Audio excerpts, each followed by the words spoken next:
But there is far too much hateful, spiteful, rageful, horrible, degrading, deplorable, appalling media that exists in the world that children are seeing, and it's affecting their lives. It's affecting their brains, more importantly. They're going to bed with phones by their side, looking at blue light till the wee hours of the morning, and their parents don't know they're not getting any sleep that night. There's teenagers. And even the most prominent social media moguls in the world do not allow their children to be on social media. A big reason for that is, and that's why these lawsuits are going on, a big reason for that is that they would hire psychologists to train the algorithms to be more addictive to children. It's all on purpose. 2, 1, 0. Hi and welcome to the show. This is Orion. I had an incredible interview with Kevin Hines. His story is a testament to the strength of the human spirit and a reminder to love the life you have. Kevin is a multi-award winning filmmaker, best-selling author, and an award-winning global suicide prevention and mental health advocate. 2 years after he was diagnosed with bipolar disorder at age 19, he attempted to take his own life by jumping from the Golden Gate Bridge and is now one of only 36 people who survived that 220-foot jump. Kevin's story is now the only evidence based story of suicide attempt survived. In this episode, we talked about mental illness, we talked about suicide and suicide prevention. Even in young kids, as young as 7, unfortunately, it's quite sad. There's a lot of hate, a lot of bullying happening in this world, and he shared with us some ways to prevent it, and some ways to be kinder, and some ways to help kids, adults, whoever is going through that, because in his lifetime and through his stories, he really saved tens of thousands, if not millions of lives. I'm not sure, but I'm sure that his story reached and touched so many people and had such a huge ripple effect to help heal the world. And that's the beauty of his story. Even though he's still struggling with physical pain, even though he's still struggling with bipolar disorder, he still kept his promise to himself to live and live well and help the world. It was beautiful getting to know him, connecting with him on a heart level. He made me tear up, not by his story, but actually by how much gratitude and how much love he has for life and how much appreciation he has for life. And now, without further ado, enjoy the show. Hey, Kevin, welcome to the show. Thank you so much for being here. Oh, thank you so much for having me, Orion. Glad to be here. Thank you. I'm glad you're here. Can you share a bit about your origin story? You have a remarkable story, and you help people around the world with this story, because I feel people learn more from stories than from facts. It touches their hearts, and then it creates a great change in the world. And it's amazing how you took this pain and created so much healing for so many people from that pain. So well done. You nailed it right on the head. Stories are 22 times more memorable than statistics or facts or PowerPoints. And so when someone tells a story, whether that's in a podcast, on a film or video, in an article, in person during a presentation, a keynote, the audience's neural pathways sync up with the storyteller. And they feel an overwhelming sense of empathy for what the storyteller is going through. And when they go home and they struggle in their own life situations, they can often recall upon the story they were told or read or heard or saw. And they can connect with that story. And the idea that occurs to them is that if that person can overcome, I can too. And so it's been an incredible journey traveling the world, sharing my story for the last 23 years. 2 million people have heard me speak in person. Wait, 23 years? You look 23. No, You look pretty I'm, young. That's amazing. But thank you very much. Thank you very much. So I've spoken to well over 2 million people in person. My videos have reached over 2 billion people online. amazing. Wow. Hundreds of thousands of people have said this story saved their life. I don't own that. I'm not a lifesaver at all. I give a message. I'm a conduit. I give a message. People go home. They do the work. They tell their parents or their family they're struggling. They tell their counselors or their therapists they need help. They ask for help. They get it, and they save their own lives. I was just a path to moving them forward in that moment, if you will. And so in the year 2000, due to bipolar depression, because of an overwhelming and unprecedented lethal emotional pain, I attempted to die by these two hands. I believed I was useless. I felt worthless and I thought I had no value, but I was wrong. I thought I had to die by my hands, but I was wrong and I couldn't see it. And on September 25th, the year 2000, I did the unthinkable. I leapt off the Golden Gate Bridge to try to attempt to take my life in a way that is 99.9% fatal. And I got to live. I get to be here. And I formidably believe that getting to be here is both a privilege and a gift, no matter the pain one might be in. And I'm in a lot of pain. I'm in a lot of physical pain every day from what I did to myself, but I take responsibility for my actions. No pity needed. I did that, and I have to take responsibility for it. I'm in pain, brain pain, on a regular basis because of my bipolar depression, which I fully accept, but I don't necessarily live with those labels. I am not bipolar. I am Kevin Hines. I had 16 years of my life before that diagnosis, and I've had so many years after that diagnosis trying to live well, brain well. When I leapt off the Golden Gate Bridge, I was in the greatest moment of despair I'd ever experienced in my life. I thought that everyone I knew hated me and wanted me gone, which was the furthest thing from the truth. Every single member of my family, every one of my friends would have moved heaven and earth to keep me safe from myself that day if I had simply asked for help. And that's the message I want to impart to people, is that maybe you don't have the same support network I have, but by the sheer probability of the number of people you say, I need help now to, someone will be willing to answer the call. And so I have lived for 23 years with regular and chronic thoughts of suicide, thousands upon thousands of suicidal ideations for 23 years.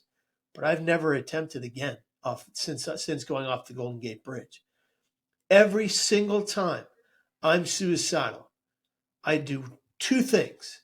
One, I find a mirror, any mirror, anywhere. I look into that mirror and I say to myself out loud, my thoughts do not have to become my actions. They can simply be my thoughts. They don't have to own, rule, or define what I do next. Thus, I never have to attempt or die in the first place. Number two, I turn to anyone willing to hear me and I say what I already said to you. I need help now. And the difference between me and someone who attempts or dies by suicide is that I don't stop saying I need help now until someone will be there for me, sit next to me in my pain, put their arms around my shoulders and says, I got your back and I'm not going anywhere until I know you're safe. Those are my tactics to staying alive. And they have served me well for 23 years, over 2 decades. And I will never die by my hands, no matter how often I think about it, because every time I will get the help I so desire and that I so deserve. That's powerful. What happened to you? Like, how did they rescue you? What happened to your body after you fell from that bridge?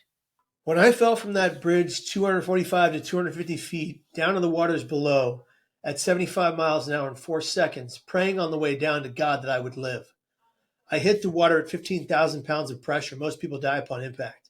I went down 40 to 50 feet. I opened my eyes and I was drowning and I didn't want to. I frantically moved in any direction. I was going the wrong way. I was going down. My eyes began to bulge. My ears began to ring. I shot for the surface as fast as my arms would take me. It was the fastest I ever swam in my life because all I wanted to do was live. I broke the surface of the water. I bobbed up and down in it, and I did the one thing I have had control over since kindergarten. I prayed, God, please save me. I don't want to die. I made a mistake on repeat, and he heard me. A woman driving by in a red car saw me go over the rail at the moment of my attempt, called her friend from the Coast Guard, who happened to be manning the waters of the bridge at that moment, from her car phone. The only reason the Coast Guard boat arrived to my position in the water before I was to die and drown was because of that woman's phone call. In the water before I was to drown, I was going down in the water. I couldn't stay above water. I go down, down, down. My boots were waterlogged. My long sleeve clothing was heavy. And I thought, this is it. This is where I go. Nobody's coming to save me. I'm going to die here. And I don't want to. What have I just done? What did I do? And that's when something very large and very slimy and very alive began circling beneath me. And I was like, you've got to be kidding me. I didn't die jumping off the Golden Gate Bridge, and a shark is going to eat me. Well, it turned out it was no shark at all. Sometime later, while on a TV show promoting a suicide prevention campaign, I said on the show I thought there was a shark beneath me in the water. People wrote into the show from all over the world. One man's letter stuck out above all the rest. His name was Morgan. He was from Las Vegas, Nevada. He was on the bridge that day with his mom. And this is what he wrote to me through ABC News. Kevin, I'm so very glad you're alive. I was standing less than 2 feet away from you when you jumped. Until this day, watching this show, no one would tell me whether you lived or died. It's haunted me until right now. By the way, Kevin, there was no shark. Like you mentioned, you thought there was on the show, but there absolutely was a sea lion. And the people above looking down believed it to be keeping your body afloat until the Coast Guard boat arrived behind you. And this is Herbert, who saved my life, who I affectionately named Herbert because it's my favorite name besides Kevin. This creature saved my life when no human would. When no human would see my pain, this creature who didn't know me or speak my language kept me afloat until the Coast Guard boat arrived behind me. Now, you can call that what you want, but that's my miracle, and I will always and forever believe that God saved my life that day. Absolutely. That's an absolute miracle. Do you think people did not see your pain when you were experiencing depression? Were you very smiley on the outside, but there was something going on inside that nobody could see? Or how did it work in your life? No, I mean, certainly on that day, on the bus ride to the bridge, I was breaking down. I was crying profusely. Waterfalls were flowing from my eyes. I was yelling aloud at the voices I was hearing in my head. I don't want to die. What did I ever do to you? Leave me alone. I'm a good person. Why do you hate me so much? And still, people just stared at me. They just stared at me. They said nothing. One man said, "What the hell's wrong with that kid?" while laughing at my pain. Apathy. And I think that there's a lesson to be learned here. And that lesson is this: if you see someone who's actively in visual, lethal, emotional pain and you do nothing, it's wrong. Yes. Walk up to that individual. Walk up to that individual and say, "How you going? How you doing? Is there anything I could do for you? You look like you're going through a really hard time. You need a shoulder to cry on. You need someone to listen to what you're going through." We are each other's keepers. That's why we're here. We have a sole and singular purpose on this planet, and that purpose is to give back. To give back to those we know, those we love, those we don't know from Adam, and those we don't even like. What we're not meant to do on this planet is hurt each other with our words or our actions. Yet it happens all around the world, each and every single day, as you well know from seeing the current climate of this country and the globe right now. That's crazy. Yes. The hate that is around the world right now, the damage, the destruction, the hurt that is occurring is monumentous, it is terrifying, and it is horrific. If we could just be kinder, more compassionate, more loving, more giving, more empathetic, less judgmental to one another, we could all survive and we could all thrive, and we can give back to each other like we were meant to. We were never meant to hurt each other. No. Yeah. Well. Oh well. Have you Oh ever? well, right. But I think of all the kids in grade school, high school, and college, and even adults sometimes with their colleagues who are bullied and hazed and teased to destruction. What pops to mind is the Jewish students that have to be that had to lock themselves in libraries in like some in the prestige university, and then a hearing where you ask the president of the university, Harvard, Penn, I like Is the genocide of Jews considered to be like evil speech, right? I don't know exactly how they phrase it, but they're like, it depends on the context. Context. What context? It's a hate crime. Let's call it what it is. It's a hate crime, Yeah, if you call into but it's being ignored. And I'm part Sephardic Jew. It's a hate crime, and it's devastating to see the lack of honesty and candor in what's really going on.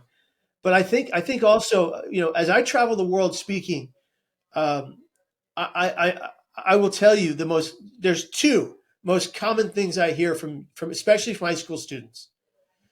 One, I'm being bullied at school by my peers. I go home and they're bullying me online.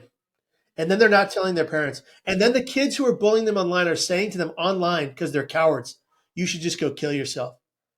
And then those kids are taking their lives. yeah, words matter. Words matter, and you have to. There has to be consequences for people's actions like that. It can't be nothing. And the second thing I hear most from students in that age range, the 13 to 18-year-old range, is I come to school to get away. I come to school because at home I'm being abused and neglected, or both. That's the second most common thing I hear around the world. How has this become our norm? It makes me so desperately sad and broken to feel that these children, their children, are being abused and neglected at home every day. So nothing I say is going to take away what they're experiencing at home. My hope, wish, and my prayer is that I can inspire them to just forge onward, to keep moving forward until they're out of that household and they can find a glimmer of hope in their lives.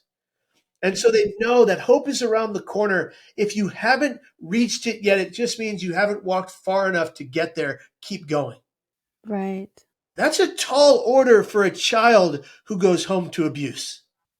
That's horrible. Yes, that's so sad. It is so sad. And it's the second most common thing I hear. It breaks my heart. So dealing with bipolar, what is it? What is bipolar to you, and what is it like for you to when you were young? What was it like? Like when did you discover it? What was it like, and how do you see it today or experience it today?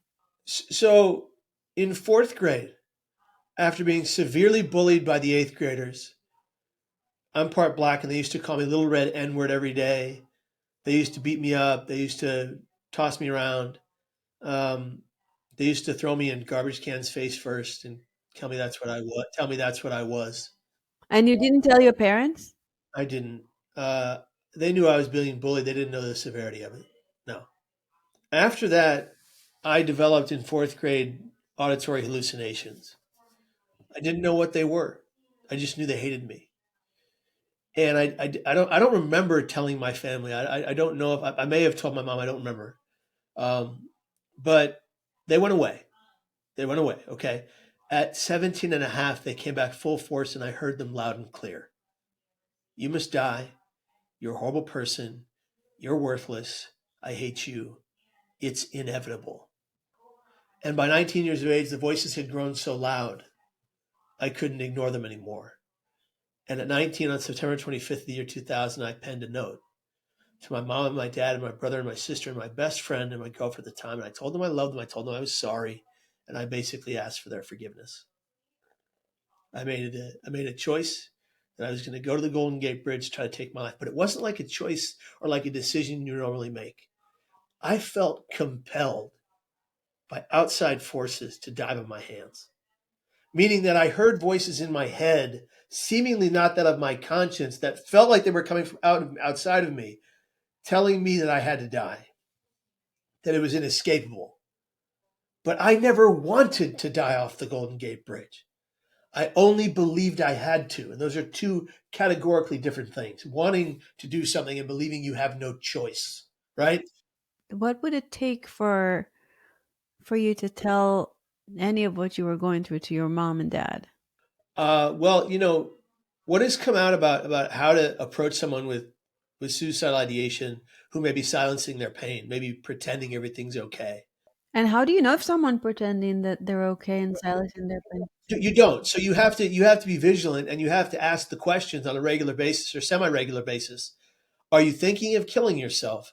Have you made plans to take your life? And do you have the means? Statistically speaking, according to the Crisis Text Line's AI algorithm, which is hyper intelligent, when you ask those three questions, they get a more truthful answer than even the questions, are you thinking of suicide? Are you thinking of self harm? Because of the taboo on the word suicide, and because self harm, by definition, is self harm, not suicide. When you ask, are you thinking of killing yourself? People have a visceral reaction and they say things like, how did you know? At what age do you ask something like that? You asked that at a very young age, because right now more 7 to 10-year-old children are dying by suicide than ever before in the history of humankind. Wow, this is horrible. It's horrible. It's horrible. And a lot of it has to do with what they see in the media. They see the potential in media and it becomes an option. Or they're at school or they're too early adopted to social media. And look, I believe in positive, powerful social media that changes the world and helps people for good.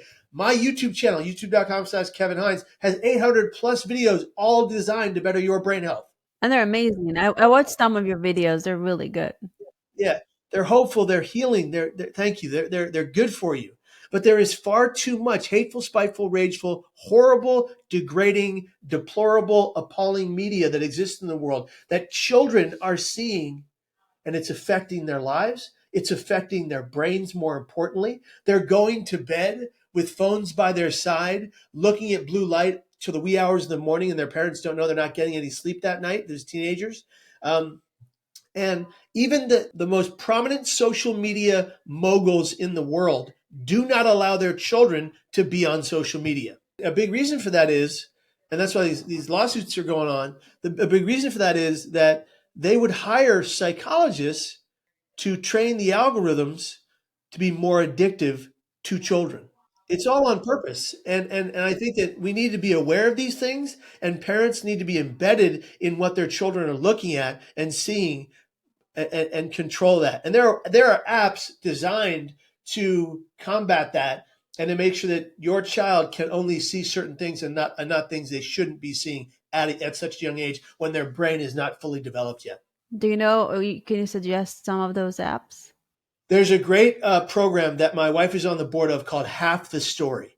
Half the Story is dedicated right now and every day to creating legislation that helps limit not just watch time or viewing hours, but also helps navigate people into how they can protect their children from certain aspects of social media. It's incredible the work they're doing, and they're absolutely being a part of saving kids' lives. That's amazing. Any other apps that you suggest?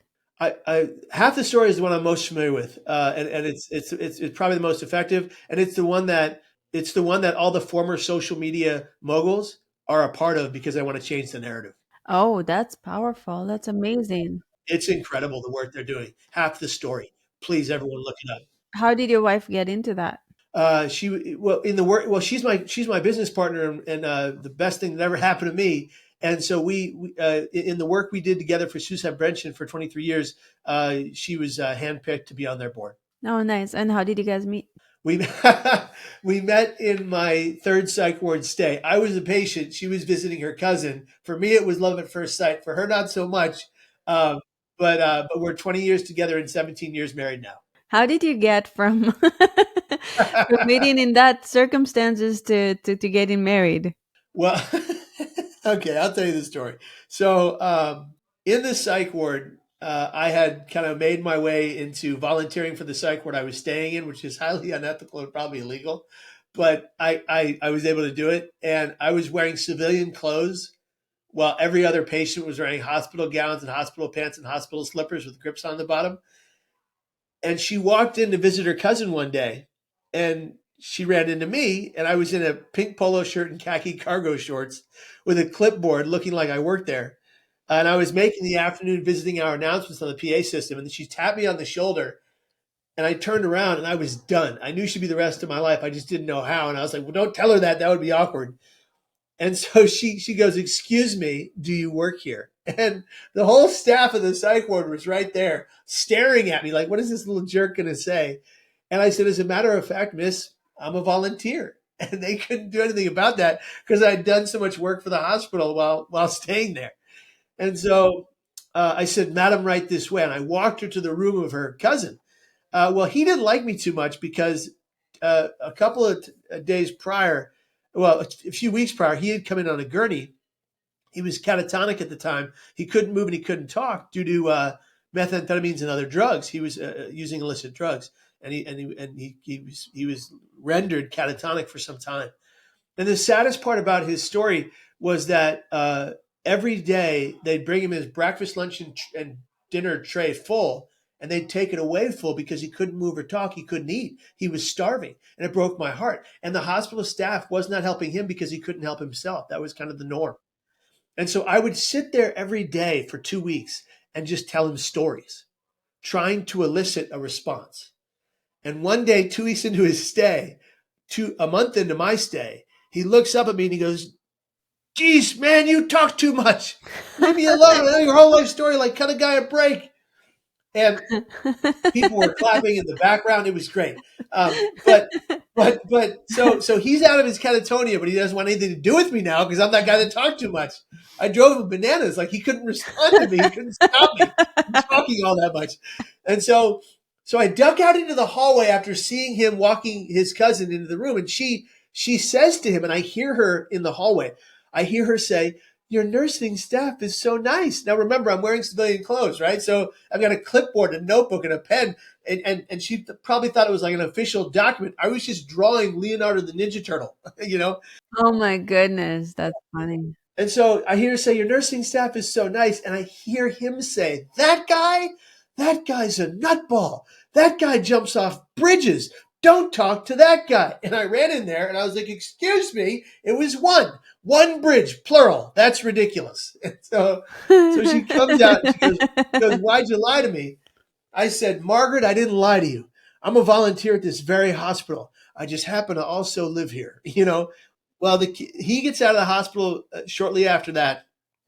But before he did, she comes in one more day. And I stopped her short at the door of the psych ward. I was like, "Margaret, when I get out of here, could I like take you to coffee?" And she looks at me and she smiles. So I think I got this. And then she looks around at the H-shaped psych ward we're in and she goes, "Oh, honey, hell no." Oh. And I was like, oh, I was all bummed out. I was so sad. I was like, but I was persistent. And so he gets out of the psych ward. I get out and go to my halfway home for the mentally ill. And eventually I call Margaret and she agrees to go on one date with me. And I was like, "Look, it's one date. If it goes south, you never have to see me again." Well, Orion, it was a debacle. I got marinara sauce all over my shirt. I got lobster sauce all over my shirt. I squeezed a lemon that went directly into her left eye. Mascara was running down her face. I tipped a plate of boiling butter, and 4 droplets of scalding hot boiling butter went between her blouse onto her chest and burned her. She screamed bloody murder. The whole restaurant stopped cold. People dropped their silverware. I'm not kidding. It was like something out of a movie. And it was the single, I think it has to be the single worst date in the history of humankind. And and we walk back to her apartment after she cancels the date when we haven't even eaten our food and says, "Check, please." We walk back to the apartment and she goes, "Kevin, we're going to the roof." I said, "Margaret, are you going to throw me off?" She said, "No, Kevin, come on." We go to the roof and there's 2 yoga mats and a box garden overlooking the Bay Bridge with a full moon and the Golden Gate Bridge tower behind us. And she says, "Lay down." We lay down on the yoga mats. I said, "Margaret, what are we doing here?" She says, "Kevin, if all we do right now is stare at that full moon, ain't nothing else can go wrong." Mm, she's sweet. And she gave me a second date, and the rest is history. Aw, Yeah. And she's my best friend, my heart, my business partner, and the love of my life. And I wouldn't have it any other way. that's amazing. And we met in a psych ward. Come on. That's incredible. And so you said you still struggle with bipolar. How does that affect the marriage? How do you guys evolve through that? Yeah, it's not easy. I seem fine now in this moment here talking to you. But I struggle with this disease on a regular basis. I struggle with suicidal ideation. I struggle with depression. I get manic. I get panic attacks. Um, but she understands the diagnosis. She understands how hard I'm working to stabilize. She guides me to a better place when I'm struggling. And sometimes when I'm going through a certain kind of an episode, she will literally walk me to a place of healing. And like I said earlier, I understand that a lot of people don't have the support network I have. And I get that. But I want you to keep fighting. I want you to become your own best advocate. You've got to be the one to change the narrative of your story. If you look at yourself as a victim or a sufferer, even if you have been victimized or you have or are suffering, that is all you will ever be. Instead, if you look at yourself as a person who has the ability to fight your pain in spite of your pain, despite of your pain, to thrive someday, and you can become the hero of your journey as opposed to the victim, you will thrive. But if you only see yourself as the victim and the sufferer, that's all you will ever do, and you will never move forward in your life.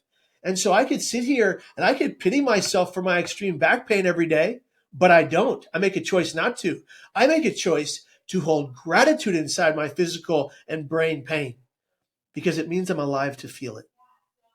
Think of it like this. My buddy Ricky Mendez says it the best.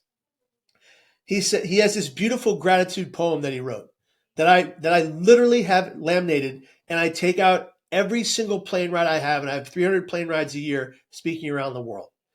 And I take it out every plane ride and I read his gratitude poem from start to finish. And on that poem, on that gratitude list is I think it goes like this: I am grateful for the crying baby on the plane, the screaming crying baby on the plane, because it means that I can hear. That's just one of them. There's like 20. And these gratitude messages are so powerful. And gratitude and resilience are the two most protective factors from suicide. Most people don't know that. If you can hold gratitude inside the painful experiences you've had or you are having, no matter how detrimental they are to your life, you can survive them because you believe in yourself, because you have faith, because you know you can overcome any obstacle that is put in front of you. That's beautiful. It's about perception and perspective. Yeah, If you change yours, you can always survive your pain. that's incredible. If somebody is hearing us right now and they are struggling and they are having all those thoughts, what is the first thing they should do? Stop. Breathe. Diaphragmatic breathing is the first thing you should do. Inhale 4 seconds through your nose, hold for 4 seconds, release 8 seconds, pursed lips like a whistle but no sound. Do that 30 more times. Do it 40 more times even. It will bring your mind and your body to a calm. Just breathe. Recognize this. Suicide is not the answer to your problems, it is the problem. Suicidal ideations are the greatest liars we know. Suicide will never take the pain away. It only makes it impossible for things to ever get better. Make a choice to commit to life. It may be the hardest commitment you ever make, but nonetheless do it. Make a choice today to never die by your hands, no matter the pain you are in. Make a choice to fight for your well-being, your inner strength, and the removal of self-loathing. And finally, be kinder to yourself. Give yourself grace for your mistakes, your failures. Forgive yourself for your wrongs. You can change your outcome today if you believe. Have faith in yourself, have faith in the human condition, and if you so have the ability, like me, have faith in God. Prayer can help you Wow. in every aspect of your life. Yeah. It's not the solve for a diagnosed mental illness. You can't pray away a brain disease, Yeah. Yeah. but you can pray for hope, healing, and recovery. And then you can do the work to get there. If you're not a prayerful person, if you're not a faith-filled person, if you don't believe in God, fine, that's your prerogative. I'm not going to push my faith on Yeah. you. But my hope, wish, and my prayer is that no matter the pain you are in, you survive it at all costs. Because you deserve to be here until your natural end, never to die by your hands. And suicide is not the answer, I promise you. It's the problem. It's very beautiful, and when I see you and hear you saying those things, it's so aligned. Yeah, that your eye gaze and what you're saying and your heart, everything is very much incoherent. Everything is very much coming from the heart, and in some aspect, it's almost like you're talking to yourself in the mirror. And um, and and on the other, in another way, like I can see how much you care, and I can see your big heart. It's really beautiful. I'm so happy God gave you a second chance, and that Herbert, what's his name? What was the name of?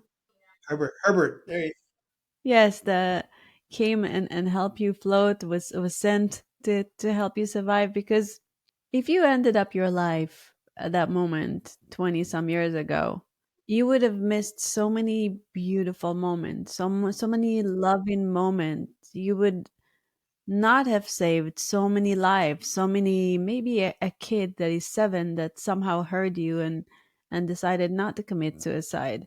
And you don't didn't only save him, you saved his whole family. And in Judaism we say that if you save one life, you save a whole world, because that person can, save the world. yeah, that person can have a family and they can have more kids. So when you save one life, so can you imagine how many worlds and how many families you saved by staying alive? And for your own heart, like, how many beautiful moments with your loved ones, that you like, infinite, unmeasurable beautiful moments, that like holding hands with your wife, giving a hug to a relative, seeing the smile of a friend. You would not have all these beautiful moments that you have co-created with God to be his servant. And you would not have that if you had, died that day. That's so pretty. It's so beautiful. Thank you so much. Thank you. I thank God every day that I get to be here. I thank God every day.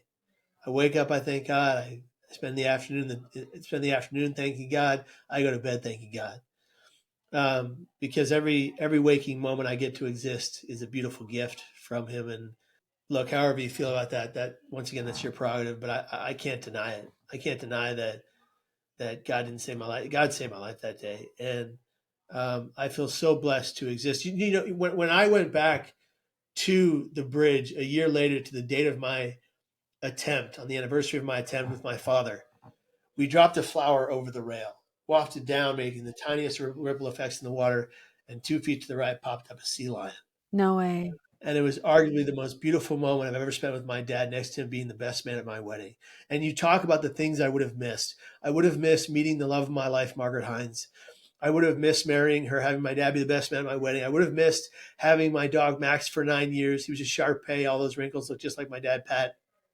I would have missed him being my emotional support animal and helping other people through their emotional pain while traveling with me.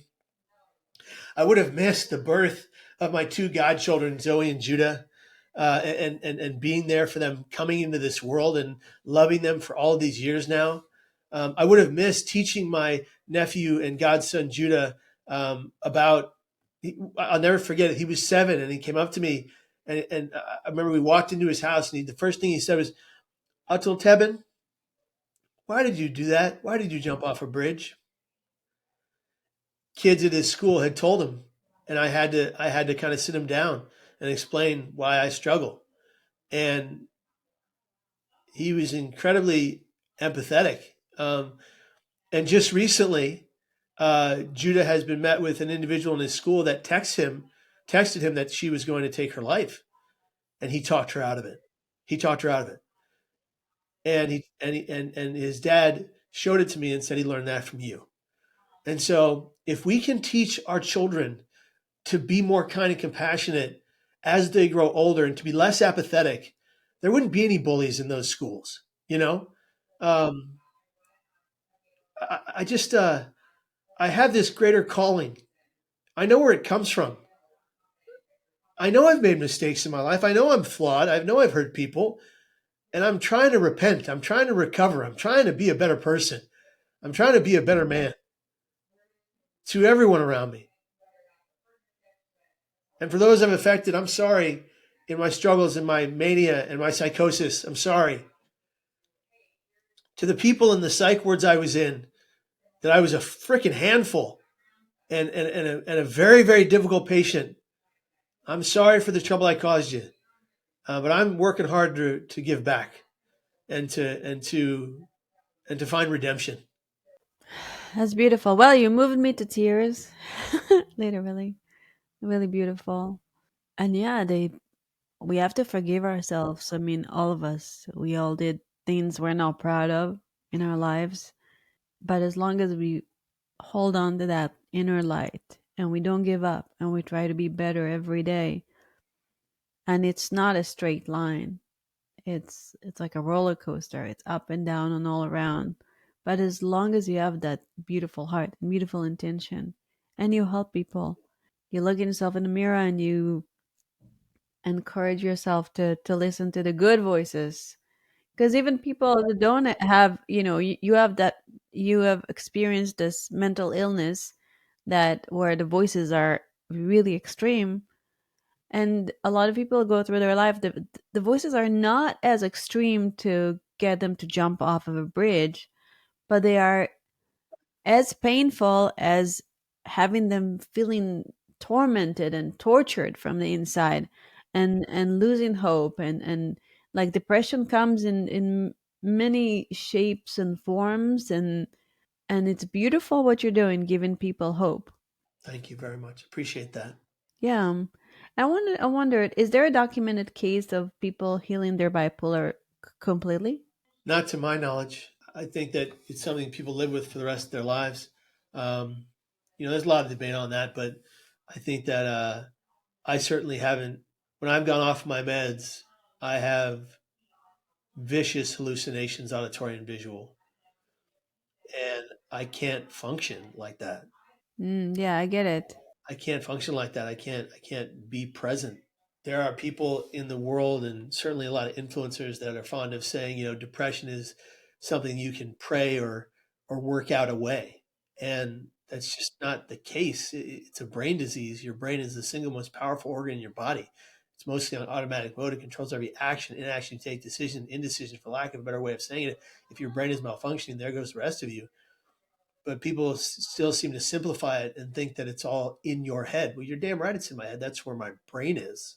And it may be a gut to brain health issue that is being caused by the foods you're consuming, and that's a possibility, because a lot of these foods that are being eaten in America certainly are filled with chemicals and pesticides, and they're filled with things,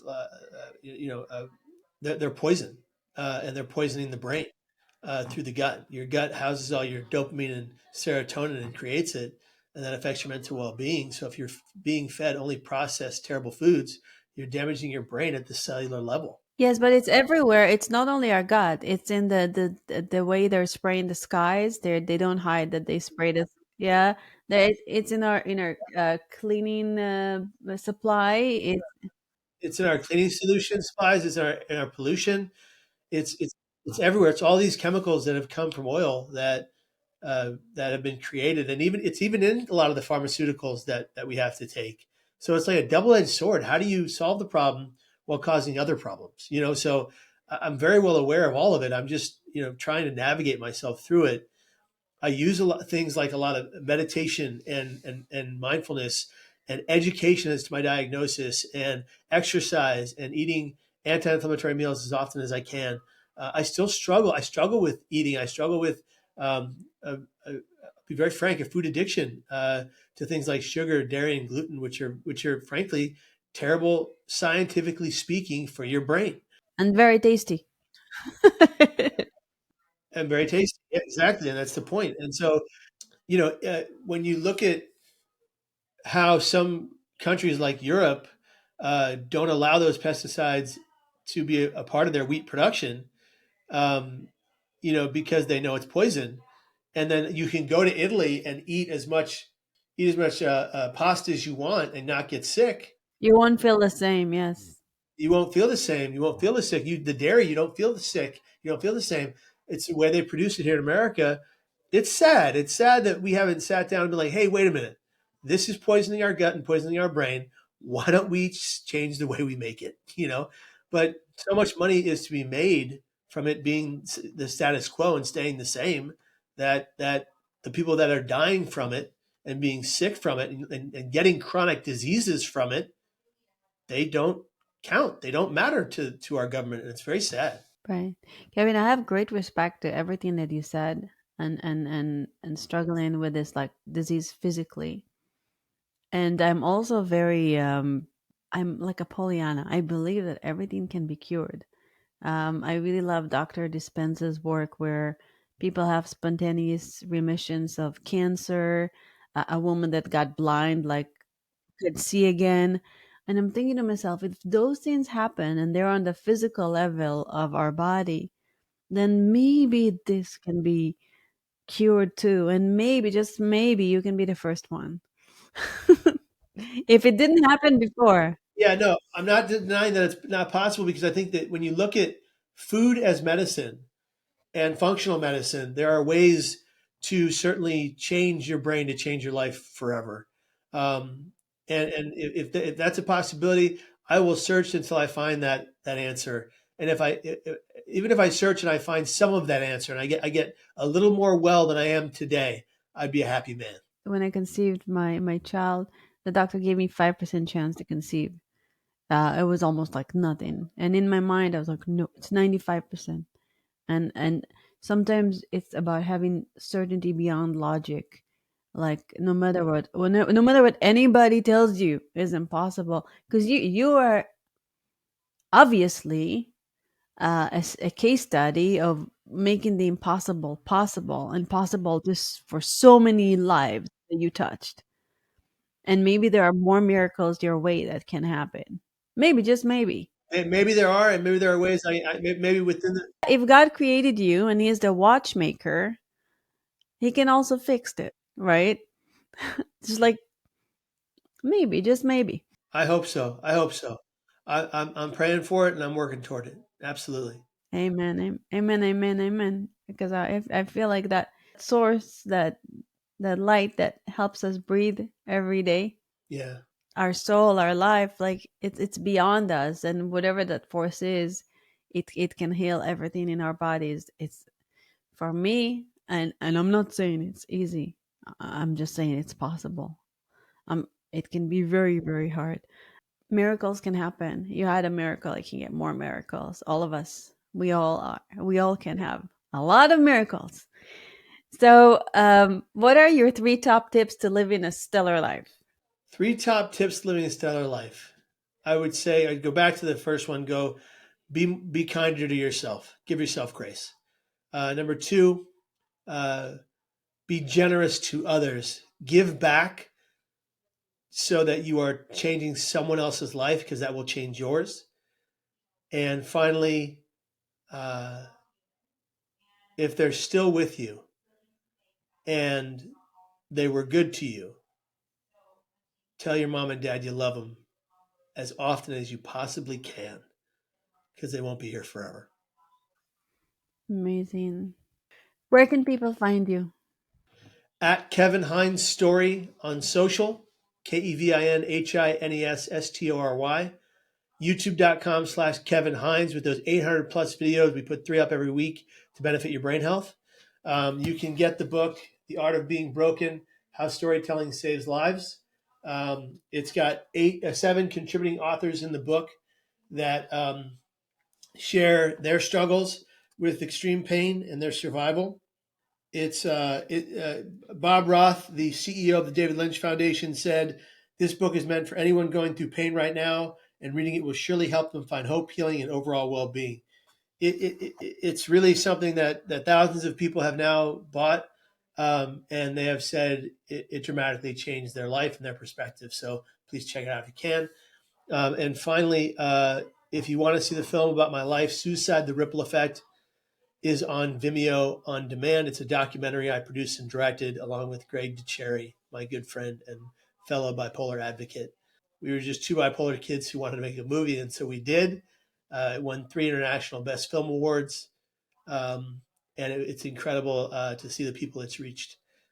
We got a new film coming out called The Net. Working on that now. Beautiful. Well, thank you for who you are. Thank you for this interview.